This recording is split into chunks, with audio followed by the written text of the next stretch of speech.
to join this session. As you all know, or would have seen from the newsletter that went out, the Monitoring and Evaluation Technical Assistance Program is implemented by the IRC, the International Rescue Committee, with the support of the Office of Refugee Resettlement. And today is the first of our series of webinars. And today's session is going to focus on strategies that organizations or individual programs can use to create an organizational culture of monitoring and evaluation for program improvement and better outcomes for refugee clients. Is everybody able to hear me okay? You just raise your hands there using the little hand icon? Yes, great. Okay, so today's speakers, there's me. My name is Jaime Costigan. I am the M&E Technical Advisor for the META project, and I work with the IRC's U.S. programs. We also have Erica Bouris, who is the Deputy Director of Programs for IRC-San Diego, and we have Meg Gibbon, the META Program Manager. So just to give you an overview of today's session, we're going to start by providing a little bit of WebEx logistics. And then we will, just to make sure that we're all on the same page, talk a little bit about terminology. So I'll provide our definition of monitoring and evaluation, and we'll talk a little bit about the current, perceived, and potential role that M&E has to play in service delivery. We'll discuss some strategies for addressing common barriers to using data and some strategies for creating a culture of monitoring and evaluation for learning, program improvement, and better outcomes for clients. And then, and this is the part that I'm really most excited about, we'll hear from Erica, who is the Deputy Director of Programs for IRC-San Diego office, as I said, and she'll be providing some practical examples and lessons learned from her experience in the San Diego office. At the end, we'll leave some time for questions and discussion, and then following the webinar, we will send out a short questionnaire that we'll ask you to fill out. So I'm going to hand it over to Meg now to provide some logistics. Good morning, everyone. I just wanted to walk through a few features of the WebEx training form in case you may not be familiar with them. Anyone having any trouble connecting over the phone audio can take a look at the session info tab on the top left for the phone number and dial-in code. And attendees are muted upon joining, so if anyone would be interested in speaking, you can click the red microphone to unmute yourself, or on the phone, you can unmute by pressing *6. We'll ask that questions wait until the end, but should that come up, you can unmute yourself that way. To view the presentation in full screen, you can pull the full screen option down from the View menu on the top. To open the chat, you'll see the chat bubble on the top of the right-hand side of your screen. And we'll also ask that you participate in a poll later on today, and we'll give you the poll by a pop-up box that will appear on your screen. You can select your answer and then click Submit.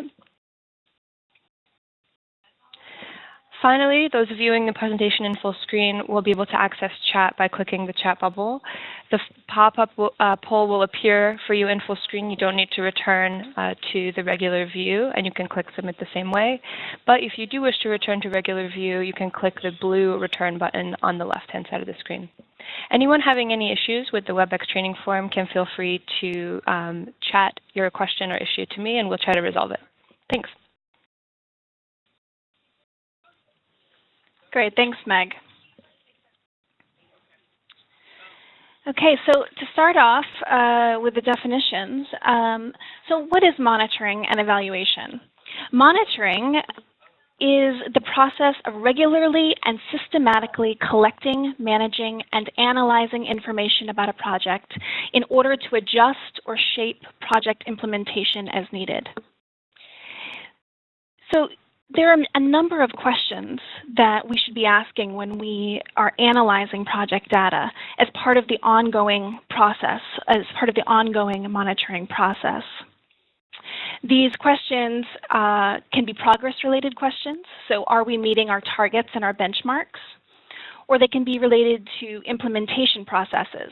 So what project activities are being implemented? Are project activities being implemented as planned? Are we reaching the people that we're intending to reach with the right services? Are we reaching women and men and boys and girls equally? Why or why not? So these are all types of questions that we might ask during the process of project monitoring. Now you'll note from this definition that when we talk about monitoring here, the monitoring that we're talking about is an internal ongoing process. It isn't just monitoring for compliance. Instead, this definition is really much more about learning to inform project implementation. Evaluation often draws on monitoring data, but it may look at additional information as well. Evaluation is the process of collecting and analyzing information, typically once or twice during a project, usually after a completed project or a project phase, in order to assess a project or program's outcomes and the factors that influenced results. The questions that you ask during evaluation are really looking for summative answers. So we're looking at questions related to outcomes. So did we see the changes that we expected to see? And impact. Did our interventions work? Did we see the changes we expected? And can we say that those changes happened as a result of our program? Is there a causal link? We also look at, just as we do with monitoring, at implementation processes, but more with a summative lens. So what factors influence the project's results? Was the theoretical basis behind the project sound? Were project activities implemented as planned? Was the project cost efficient and cost effective? Did we reach people with the right services? And then again, if not, why not?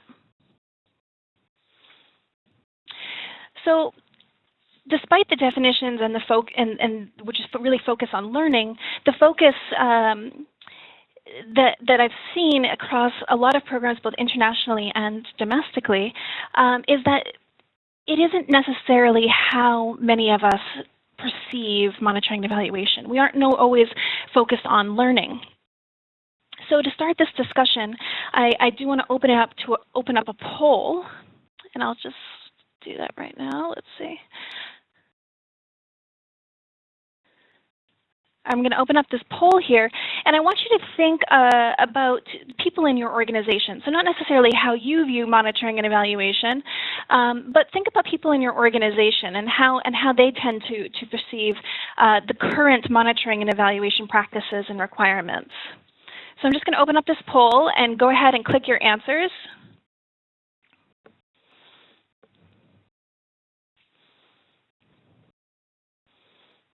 All right, I see some results coming in.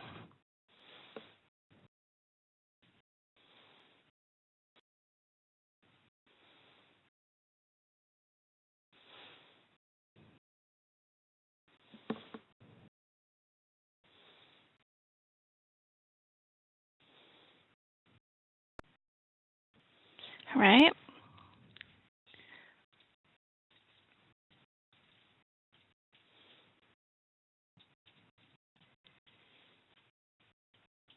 Okay, I'm going to close the poll, and you can see the results here.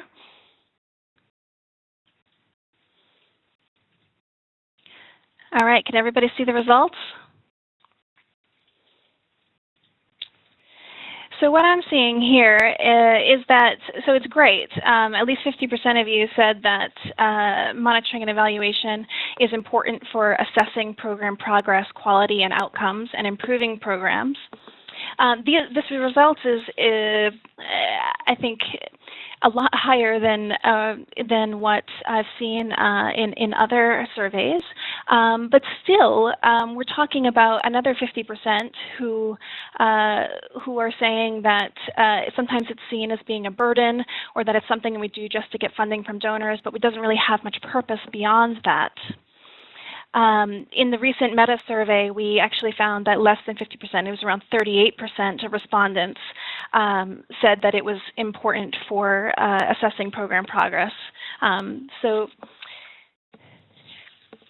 I think it's This is very telling about where we want to go as a group of organizations if we really are focused on improving our monitoring and evaluation and our focus on learning and improving outcomes for those that we're serving. So why is it that the majority of us, or the many of us, are seeing monitoring and evaluation not as something that we're doing for learning and improving our programs, but rather as something that we're doing for donors, or as something that's a burden? So there are multiple barriers that I think many of you may resonate with, but feel free to enter in any additional ideas that you have of what barriers might be in the chat. Barriers that we've come across at the IRC and that have come out during the various surveys that we've conducted have included lack of time, lack of resources, that people don't have clarity on what their roles and responsibilities are related to monitoring and evaluation. It's not clear who's supposed to be doing what. Lack of capacity, lack of accountability mechanisms to hold people accountable for doing good monitoring and evaluation, for ensuring data quality and using data to inform programs. Lack of processes in place in the organization to make sure that people are planning for monitoring and evaluation during program design, analyzing and acting upon data. And lack of meaningful or quality data, and lack of clarity about how data and findings will be used. And there have been several blogs that have come out recently that have talked about what are some of the greatest barriers to monitoring and evaluation.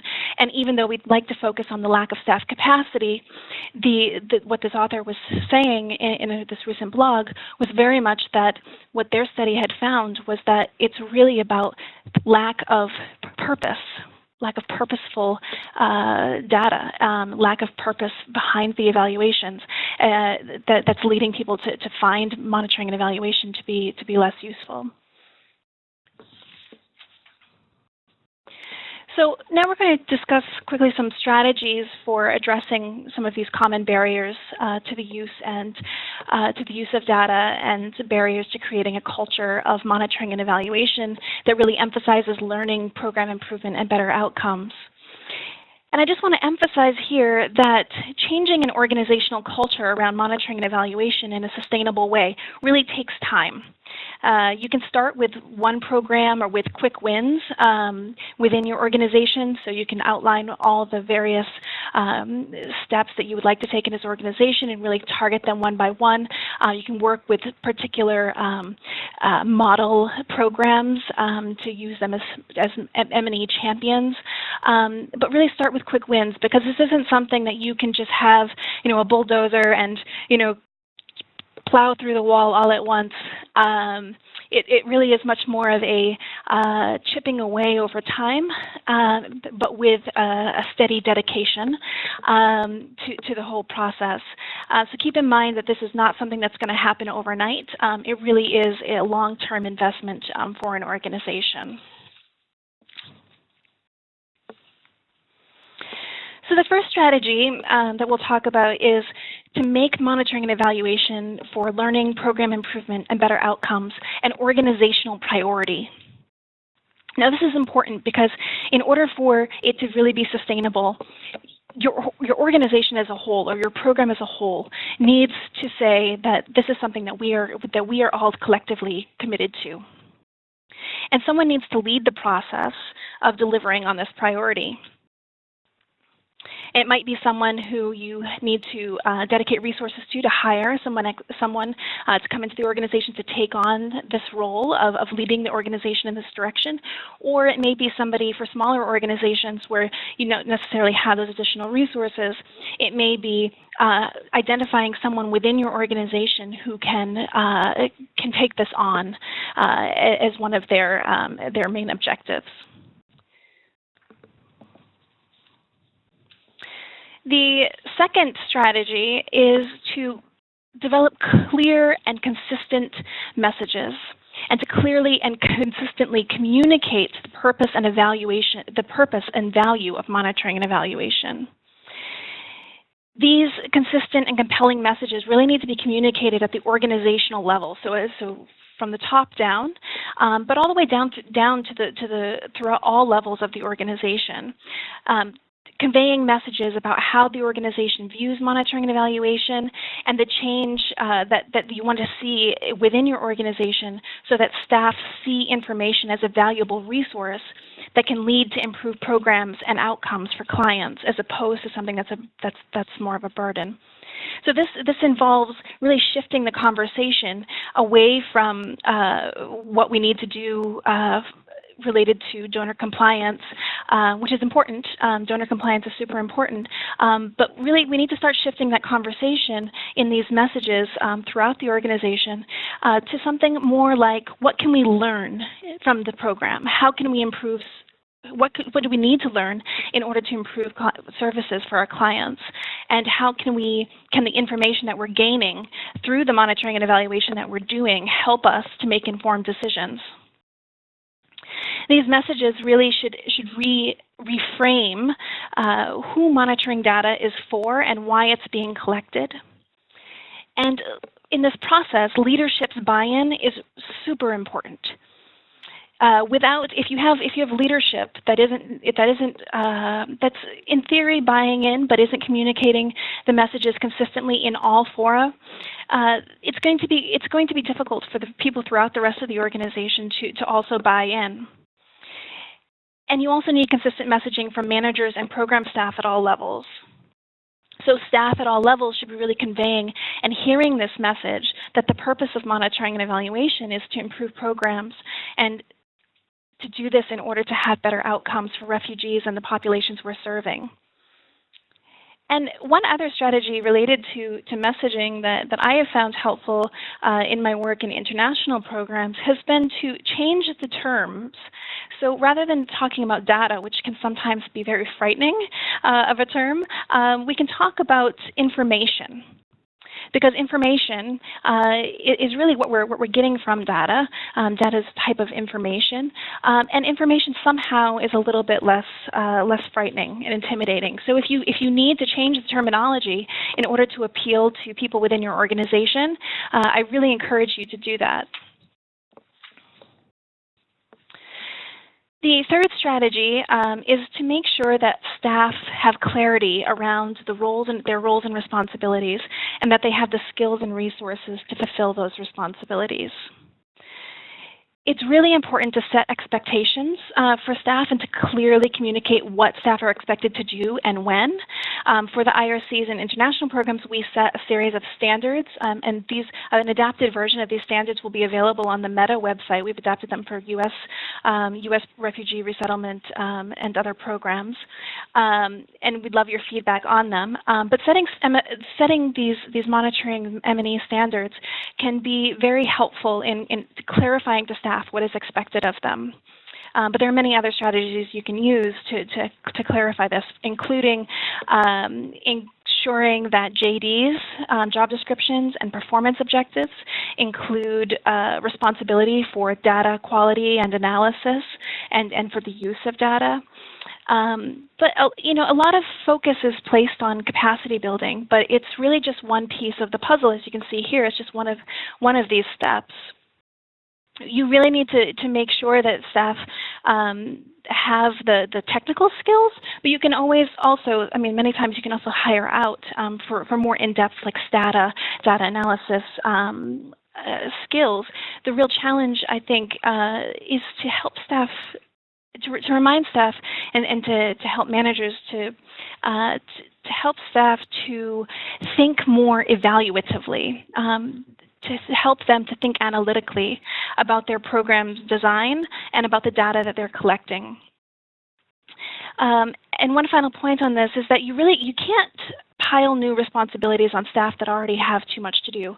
So when you're talking about giving them more responsibilities, you have to also take into account what they're already doing. And if we look back at that list of barriers to data use and to program learning, to using data for program learning, time is one that comes up time and time again. So we can't just fluff this off. We need to address it as managers, as organizations. And think about how we can work with staff to address their concerns, which are very legitimate, and make sure that they do have the time. And this might require budgeting and dedicating new resources to new staff where that's possible. It might be figuring out how to do things a little bit more efficiently, how to shift responsibilities around a bit. But it really does require a discussion with staff to identify what their barriers, what their concerns are, and taking those into account and developing a plan for how you can work together to address some of those concerns. And then on the final point, which I think is really, in some ways, it's the most essential. I don't want to say the most essential, but it really is sort of the mortar that holds together all these pieces. Operational processes and systems really need to instill good monitoring and evaluation practices into the ways of working throughout the project cycle.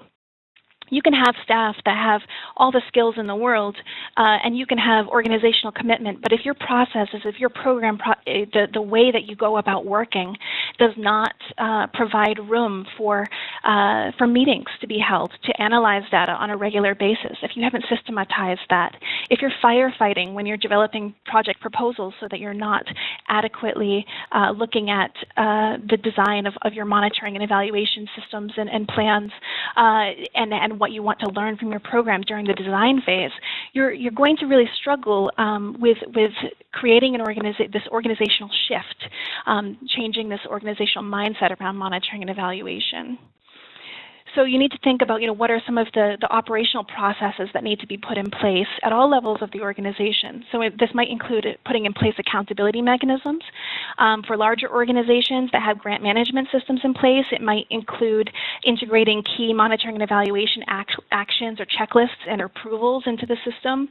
But for smaller programs, it can be just as much as making sure that for every program at certain times, you're going to hold analysis meetings and to think about what actions need to be taken based on the data, or that you're going to change your design processes to make sure that you're thinking about theories of change and developing logic models even if the donor isn't requiring it at the design phase. So a summary of these tips and some additional ones will be posted on the Meta website. We'll provide a link to that. But now I'm going to hand over to Erica, and she's going to share some lessons learned related to these strategies, but some additional ones as well, from her experience with monitoring and evaluation in IRC-San Diego. So I'm going to hand over to you now, Erica. Terrific. I will just jump right in. We are a relatively large office. We serve about 8,000 clients a year. And we do serve a mix of refugee and non-refugee clients. We have about 100 staff. We have very diverse programming. So I know many of us are joining this call specifically because of the work that we do in refugee resettlement, but some of us may have programs in other areas as well. And IRC-San Diego is certainly an office like that. A lot of the things that I want to touch on, or perhaps just reiterate, are points that Jaime made earlier in the presentation. It is critically important to have buy-in among leadership and staff. But I guess the point that I would like to emphasize is that really is a process, and I don't think that if you're working in an organization where your very senior management, your executive director, or perhaps some of your management staff is not fully interested or invested in monitoring and evaluation, I don't think you should take that as a sign that this isn't a possible thing. Again, I would really emphasize that it takes time to build this culture, and it is possible to begin to engage in some of these activities without full buy-in from everyone. And hopefully, as you are able to show the value of this work, that will help be persuasive to some folks who maybe are less interested in prioritizing this at that time. I have a list of 8 bullet points here, and I think if I were to call out one as the most important, in many ways, for me, it's cultivating conversations and curiosity. I think that, within an organization, and particularly within your management team, it is very critical to have time and space for conversations where you're asking questions, where you're taking a few steps back from a program and saying, is this doing what we want? How do we think, how do we think our programming is helping us to achieve these outcomes? What are challenges? And I think that's a critical culture that really does need to be cultivated by, by kind of your management team, your senior management team, and it needs to be okay in those conversations to talk about what is working and what's not working. It also needs to be okay to talk about whether or not you have the right data to even begin to answer those questions. And so again, I think time and space to have those conversations is critically important. Prioritizing data collection for reasons beyond compliance. In my role as Deputy Director at the IRC in San Diego, at any given time we have more than 60 active grants that are ongoing. And I very much understand how at the end of the day, the two priorities for most organizations are going to be delivering services to clients and making sure that we are compliant to what our funders are requiring. I absolutely get that. That's the day-to-day of what many of us do. But I think if you're going to create a culture where monitoring and evaluation begins to take shape, you do have to work to prioritize data collection that goes for reasons beyond simply complying with what the donor is asking. That's challenging to do, but I think it is a key piece of it. Kind of talking about how do you begin to do that, what does it look like to begin to collect data. I think I'd be happy to, in the question and answer period, talk a little bit more about that. But data system is a very fancy word. For many organizations just starting out with trying to collect a little bit more data or information about their programming, you can start with an Excel spreadsheet where you're tracking some things that are interesting. Here in the IRC in San Diego, we do have a much more robust data system, but that doesn't have to be a first step. A first step is really just thinking about what information is interesting and trying to begin to collect that. Jamie made mention of the importance of connecting monitoring and evaluation to staff performance objectives. I would absolutely agree with that. From our line staff all the way up to my own role, you will see monitoring and evaluation encapsulated within some of our performance objectives. For a line staff, that might be something as simple as making sure that a certain percentage of the demographic information that they collect from clients is accurate or is not missing, not blank. I also think it's very important to make visible kind of what is the return on investment that we get from investing in monitoring and evaluation. Better programs, better outcomes, more resources.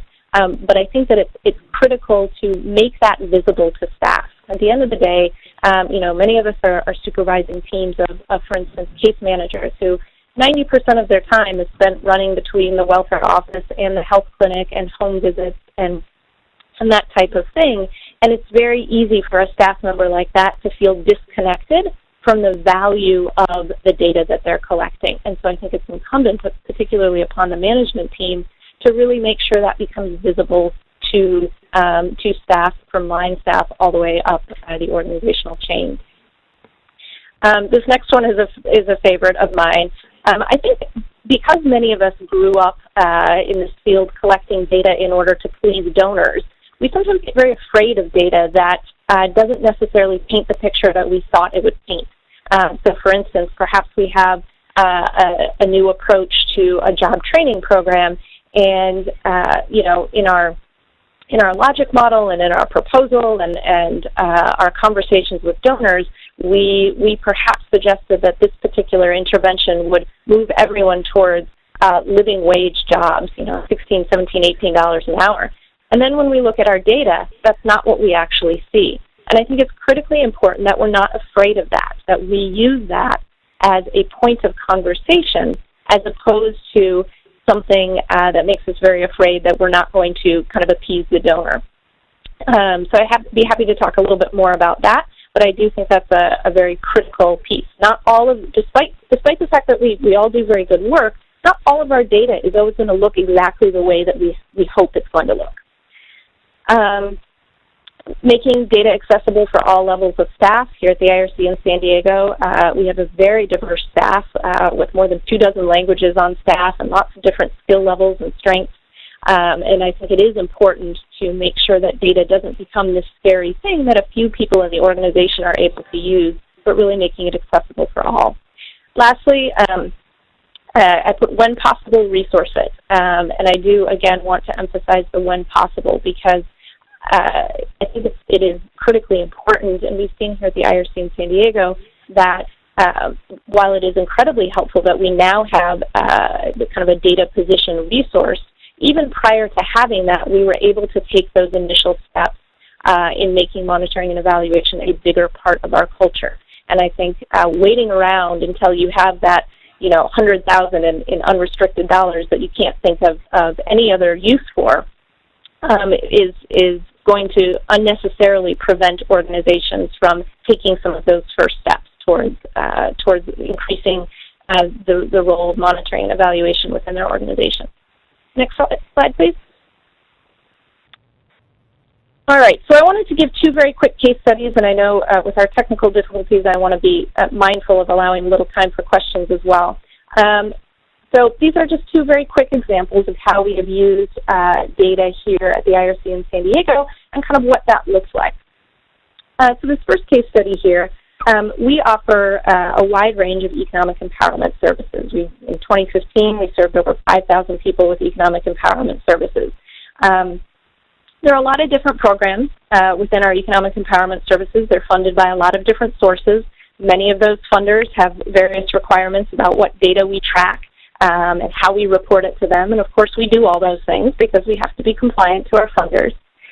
But we also had decided within our economic empowerment programs that we wanted to track some key, consistent data points across those programs. So whether it was funded by Funder A or Funder B or Funder C, these were things that we had identified as indicators of financial health within families. And those were net income, net worth, and credit score.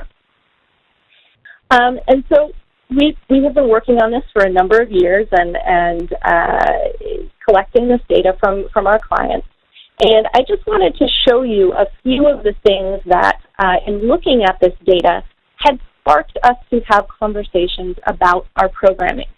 So again, this is very different than using this data to simply report back to funders or using this data to, you know, in the context of a proposal or something like that. This was information that we were using in the context of conversations with managers and staff to think about the work we did. So one of the things that we saw in our data set is that we were indeed seeing some increases in monthly net income among our clients. This is a positive thing, right? We're seeing the needle move in the right direction. It was a relatively modest increase. And what we were noticing is that while the needle was moving in the right direction, we still were looking at families who were living very close to kind of poverty levels, right? So they were improvements, but they certainly were not at the point where we would say this person has a living wage and is doing just fine. And so because of those conversations, and obviously I'm simplifying a little bit here, but because of a lot of those conversations, it has pushed us to emphasize what we call career development programming, which really is helping people move from entry-level jobs to living wage jobs. And that was one type of conversation that came about in part because we were looking at this data that we had decided to track. Another one in looking at this same data set is that we indeed also saw that net worth, the needle was moving in the right direction. These increases were happening, but they took time, and that median increase was still relatively low. Again, what is the connection? How does that inform our conversations about what programs we need? Well, one of the things that it encouraged us to think a little bit more about and talk a little bit more about were the types of loans that we could offer individuals because we saw that just through their own income, they would have difficulty with things such as purchasing a car. We also saw that there would be value in incentivized savings products. I'm sure some of you are familiar with IDAs and other types of incentivized savings products. So again, it's looking at that data and seeing how that informs programs. The last one that I put on here is credit score. So credit score is one of my favorites. It's very interesting. It was very interesting for us to look at our data because what we saw was that although credit scores, we were helping people establish credit scores, and in many cases those credit scores were improving, it's definitely not a linear trajectory. As people begin to establish credit, they also begin to use credit more. And so that informed how we approached the content of our financial education and counseling programming. So again, all of these things were us looking at this data that we had decided to collect and saying, what does that tell us about what we want to do with our programming in the future? Next slide, please. All right, switching gears, this is one other case study from the health programming area that we have here in the IRC in San Diego. So like many of you who are doing refugee resettlement, you have lots of health cases. And as we all know, those health cases typically require extra service and support in order for those clients to access the health care they need and begin to become established here in the U.S. Here again, just kind of summarizing very briefly, we were collecting lots of data over a period of about 2 years, and there was a lot of interesting information in that data. One of the things that was quite striking when we started to take a look at it is that we were seeing that our clients averaged about 87 hours of service, our health navigation clients. There was an outlier group, though, that were requiring 300 or more hours of service. So again, these were refugees who had very complex, significant health issues. So in looking at this data, we, first and foremost had a more nuanced understanding of client needs. We began to see that there were sort of different buckets of clients with different levels of need. And that helped us think about how we wanted to continue to resource this program, especially when we were in a situation where we were facing decreased funding within our health programs area. First and foremost, this data gave us it just reinforced for us that health clients clearly had demonstrable need, and we needed to figure out a way to sustain health programming in some form. We also, as the data showed us, we wanted to take a look at whether or not there might be a lower cost model to provide kind of that medium-term support for these clients who were needing kind of this moderate level of service. The last thing that we really took a look at is, when we said, wow, an average of 87 hours per client, that's an expensive program. And so it encouraged us to have conversations about, as we were delivering our services, how could we more quickly build the skill set of the refugee clients so that they needed us for a shorter period of time. And so again, that really informed some of the work that we were able to do in making modifications to our health programming. So just two very quick case studies of how we used data that we had been collecting in order to learn and strengthen and improve our programs in a way that has indeed helped us have better outcomes among our refugee clients. So I will go ahead and stop there and turn it back over to Jeannie. Do you see a comment from Tara? She says, are there any new policies or expectations within the IRC being rolled out with this? Erica, do you have any ideas about if there are any new policies or expectations within your own office that have been rolled out? Sure. I actually would maybe speak even to kind of USP more broadly, our U.S. programs. We, as a part of the strategic planning that has been happening and the development of our strategic plan for IRC 2020, there is a much stronger emphasis on kind of the evidence framework of our programming and a lot of discussion of what those indicators are for the various outcome areas that we have prioritized here within USP. So work is being done in that area. We're not quite at the phase where everything has been rolled out and offices kind of have a clear set of kind of monitoring and evaluation standards, but it certainly has been prioritized within the strategic planning process, and there is a lot of work that is being done in that area, which will eventually trickle down to the field offices. Great, thanks. And there's another question for you, Erica. Has the IRC in San Diego undertaken any monitoring and evaluation projects to set and assess outcomes for the RNP program?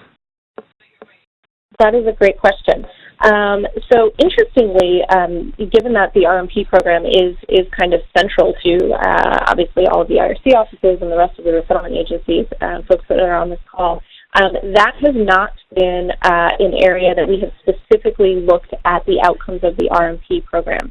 What I will say is this past year we did a broader survey of refugee well-being that included kind of in-depth interviews over 11 different outcome areas with about 50 refugee families that had been resettled in the last 5 years, all kind of IRC resettled clients who had received varying levels of service from the IRC. So some had only received resettlement services, RMP services, others had received other programming and services from the IRC. And really, we were kind of taking a broad look at refugee well-being over a period of time across 11 outcome areas. So it wasn't specifically looking at the outcomes of the RMP program in isolation, but it certainly was having us look at exactly that population, our RMP population, over a period of time to see how they were doing, again, across a number of different indicators, such as financial well-being, health, housing, and a number of other indicators. Yeah. Great, thanks. And one final question. Have you encountered staff pushback related to prioritizing monitoring and evaluation? Sure, that is also a great question. And the answer, I'm sure I should say, is of course not. Once you tell people that monitoring and evaluation is important, they want to do it. The fact of the matter is that's not always the case. And I think that it is very important to recognize that within an organization, especially as an organization gets larger, like I said, we have about 100 staff, there are going to be varying levels of enthusiasm for monitoring and evaluation. And I think that that's for me in my role, that's simply something that I've accepted and we kind of work around. So it is critically important that your management team has that culture of monitoring and evaluation. That's something I look for even in hiring. And I think it is important that you continue to engage staff and help them understand why this is valuable. But I think you also have to acknowledge that for a subset of staff, this is not something that's necessarily ever going to be particularly important, or they might not quite see the value of it. Again, for a lot of the reasons that Jaime mentioned around kind of time. The majority of our staff at IRC-San Diego are direct service staff. They're case managers with RMP caseloads. They're employment specialists who have heavy caseloads. They're prioritizing getting their clients jobs as they should. And so kind of just recognizing and being realistic around this varying level of enthusiasm that you might see for monitoring and evaluation is important. All that said, I think we have a very high level, kind of strong culture of monitoring and evaluation at IRC-San Diego, but I wouldn't want to suggest that absolutely everybody is kind of as excited about monitoring and evaluation as perhaps the next person. That's part of the reason why it is important to put it into performance objectives. If it is in a performance objective, it's easier to help a staff member prioritize data collection, data integrity, whatever their role is within monitoring and evaluation, and not just expect that they're going to be as excited about it as you are and naturally do it. It's a great question and one that I think any manager who's trying to build a culture of monitoring and evaluation is going to have to deal with and address as best as they can. Great, thanks, Erica. So we're at the end of this session. I did want to just highlight, go back to the question that was raised around policies and expectations that have been rolled out. What is new? As Erica said, for the IRC, we are undergoing this organizational change as part of the strategic planning processes, and a lot of that change will involve probably at some point looking at changes to our design processes, so thinking about the operational processes that need to be put in place or changed in order to support good project monitoring and evaluation. So we will be, some of that is the work that'll be coming down the pipeline for us as an organization. But if you're interested in other things that you can do within your own organization, I encourage you to look at the Meta website. There is an M&E organizational capacity assessment tool there, and it outlines some monitoring and evaluation standards that we're proposing for organizations that are working in the U.S. specifically, but it's been adapted from our organizational work on monitoring for action internationally. So we'd love your feedback on it and to hear, if you do use it, how that might work for you. So in closing, we have the Meta website. This is the link to the Meta website. You can find the tip sheet that I mentioned on the site under Tools and Guidance. So take a look at that. And then the webinar and future webinars, hopefully without technical difficulties, will be all recorded and posted to the Meta website, which is going to be posted under the M&E Technical Assistance page. Thanks everyone again for all of your patience, for joining us today. If you have any questions or you want to share best practices with us, there is a discussion board on the Meta website. You can also reach us via email at the email address here, meta@rescue.org. We'd love to hear your ideas for best practices related to changing monitoring and evaluation culture within your own organizations, and any tips that you think should be added, or tools and resources that you'd like to see. Please let us know of those as well. And then I'll close out. Thanks, everyone.